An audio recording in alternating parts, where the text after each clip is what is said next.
El olor de Buenos Aires. Un cuento de Eve Uhart. Había aprendido hacía poco que la gente se separaba por las novelitas de Rafael Pérez y Pérez. Las de novio ya me hartaban porque había descubierto el esquema. La novia era buena, pura y también iba a misa. La otra, la que le sacaba el novio transitoriamente, era jodida, llena de disconformidad e incapaz de amar. Se lo sacaba solo per codere, y en cuanto él se daba cuenta de lo que había perdido, volvía siempre, siempre a la buena. Pero las novelas de separados tenían una variante interesante. Si bien se separaban por un tiempo y después volvían a juntarse, al comienzo de la separación ella dormía en una pieza y él en otra, a veces en un sofá. En el libro no decía si la puerta de comunicación estaba abierta o cerrada, pero yo no conocía a ningún separado en la vida real. Y ahora íbamos a ir a Buenos Aires, a lo de una amiga de mi tía, la menor. A su amiga le había nacido un nene y también se había separado. Y claro, se separaban porque eran de Buenos Aires, no de Moreno. En Buenos Aires la gente hace cosas distintas a las de Moreno. Por ejemplo, Chiche, la sobrina de mi tío José, cuando venía a pasar el día, corría a los pollos hasta dejarlos turulecos, como si nunca hubiera visto un pollo. Y otros primos de Buenos Aires tenían un oso gigante de peluche y un piano en la casa. Hasta el olor de Buenos Aires era distinto. Era como de un azufre que venía de las paredes. Ya en el tren, deseaba llegar pronto a esa casa donde mi tía tenía a su amiga separada. ¡Qué excitación! Iba a conocer a alguien separado. Mi tía aumentó su puntaje ante mis ojos. Se puede decir que la quería más por varias cosas. Primero, por darme esa oportunidad. Segundo, porque estaba conectada con esa gente tan exótica de Buenos Aires.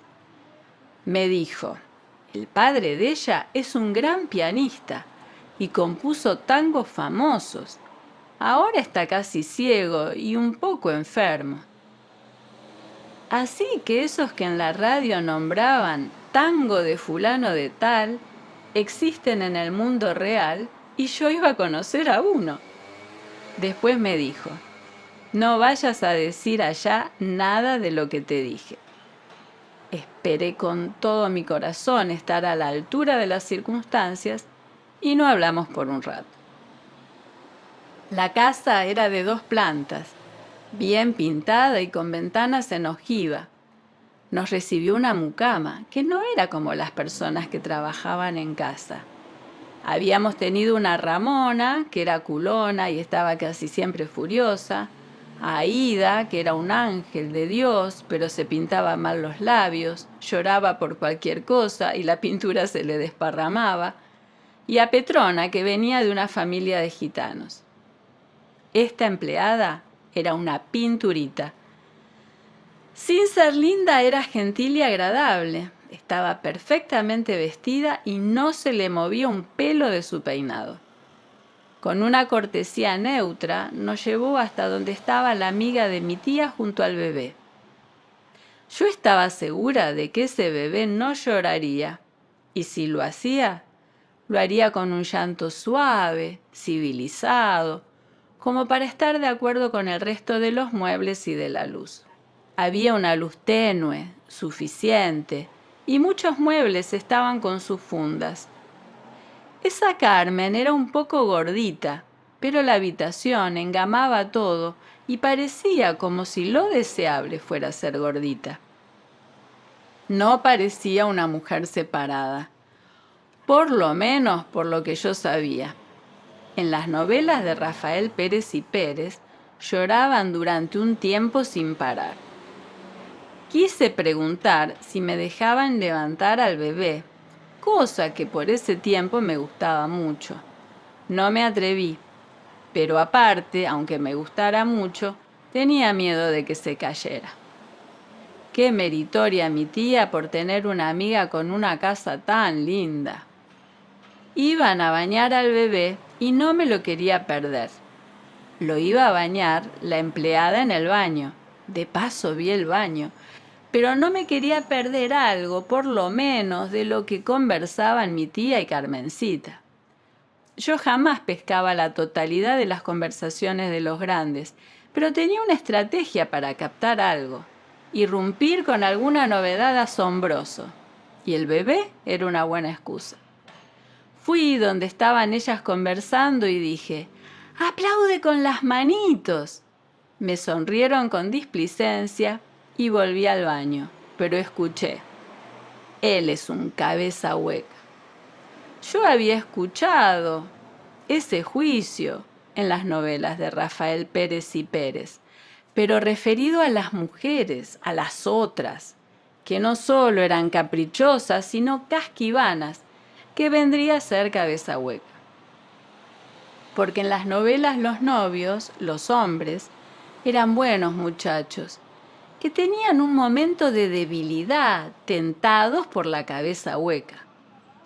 Y esta Carmen, ¿cómo decía con tanta naturalidad que su marido era cabeza hueca, como si dijera que era abogado o rosarino? Enseguida me fui al baño a ver al bebé, que no solo no lloraba, sino que tenía el aspecto de un ciudadano prematuro. Lo quise levantar y la empleada me dejó. Me sostuvo un poco ella a mí. Iba a contarles que sostuve al bebé, pero algo me reprimió. De todos modos, como yo iba y venía, Carmencita le hizo un gesto a la empleada cuando salió del baño. Le indicó que trajera al bebé al living. Con apenas un gesto, él estaba en su cuna de ruedas y dormido. Ni una orden, ni un desencuentro. ¿Sería que esa casa preciosa tenía algo que hacía producir las cosas de otra manera? Y cuando mi tía estaba haciéndole al bebé todas esas carantoñas que les hacen como si tratara de ñomos locos en miniatura, tocaron el timbre. Era el separado. Era un poco gordito como Carmen, pero tenía rasgos más desvaídos. Me hacía pensar en lo que decía mi tío José de alguien. Le falta fuerza de carácter. Y después añadía, y sentido común. Como lo de sentido común no lo entendía, no lo aplicaba, pero me parecía que al separado le faltaba fuerza de carácter. Todos nos saludamos amablemente y yo puse especial atención en ver cómo se trataban ellos dos. Se trataban lo más bien, como si estuviesen juntos. En un momento Carmen le dijo a él, «Levántalo». Y él dudó, finalmente lo levantó. Yo entendía perfectamente su duda. Yo estaba atenta a alguna mirada de odio profundo que se lanzaran, y aunque me mantuve firme en mi puesto un buen rato, empezaron los tres a hablar de bueyes tan perdidos que me fui un poco a la cocina para ver qué hacía la empleada. Porque la conversación de ellos me producía la misma perplejidad que las plantas de mi tía María. Ella estaba totalmente loca, insana, decían. Bañaba a los pollos, despachaba desde su casa al tren con un pito de carnaval y corría a la gente de la vereda porque decía que la vereda era de ella. Pero tenía un gran jardín con plantas y algunas se secaban, pero otras florecían lo más bien. Tenía rosa mosqueta, cerco de ligustrina y un jazmín. Y yo pensaba que cómo era que a ella le crecían las plantas normales, iguales a las de toda la gente, cuando tendrían que haberle nacido plantas apropiadas a una insana, o sea, con aspecto de plantas de enfermedad. Y además nunca observé que ella tuviese alguna relación con las plantas, que las tocara o las mirara. Y acá lo mismo, estos dos estaban separados y hablaban como si estuviesen juntos y de ningún modo se podía notar en las caras ni en el tono de voz que estaban separados.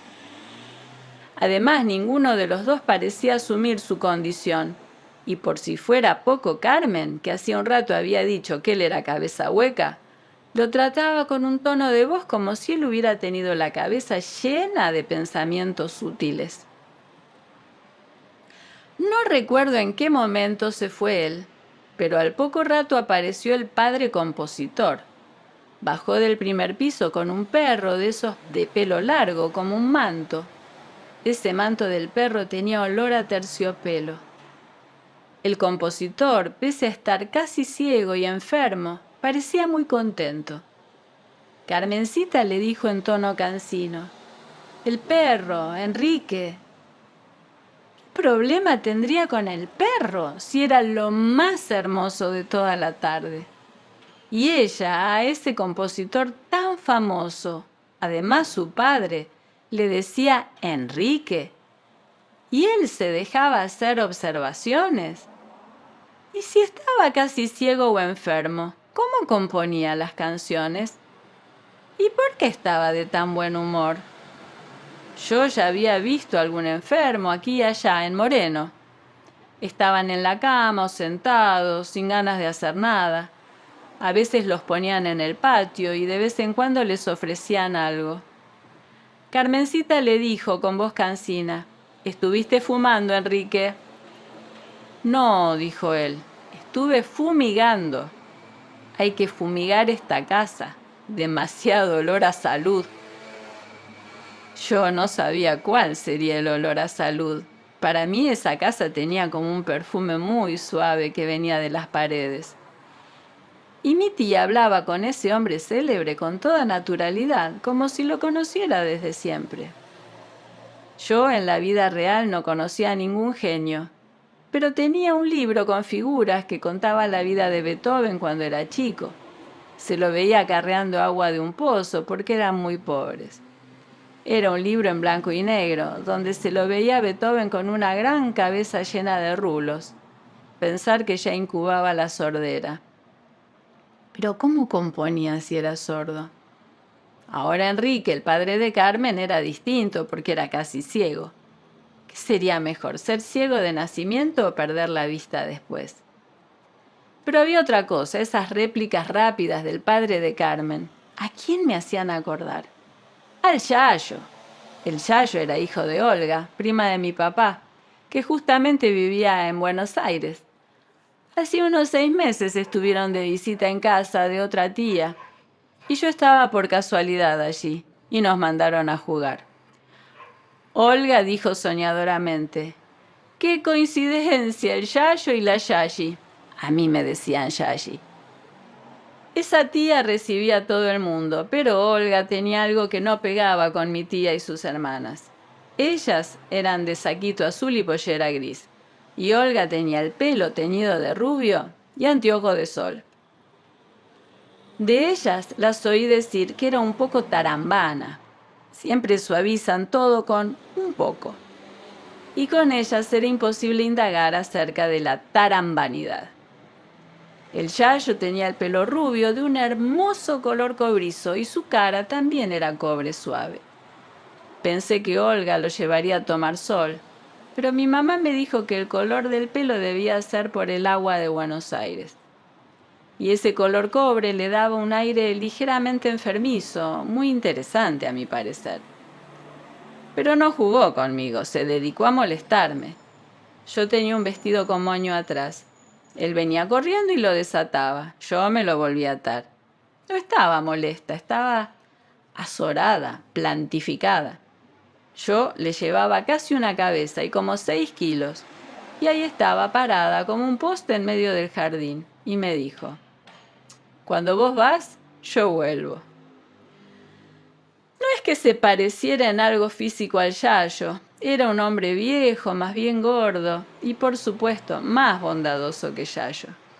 Pero había algo en común en los gestos rápidos, en las cosas dichas a medias. Nos fuimos. En el tren de vuelta estábamos medio calladas. Le dije a mi tía: «¿Y ellos se van a volver a juntar?». «No creo», dijo mi tía con esa certeza que tienen los adultos y que yo no sabía de dónde les venía. «¿Y el padre se va a curar?». «No se sabe». Pero, ¿cómo cuánto de enfermo está? Oh, dijo mi tía, y ese oh quería decir que no debía preguntar más. Cuando llegué a casa, le conté a mi mamá todo lo que había visto, con el mismo estilo de siempre, golpes de efecto, subrayados, etc. Pero me guardé algunas cosas.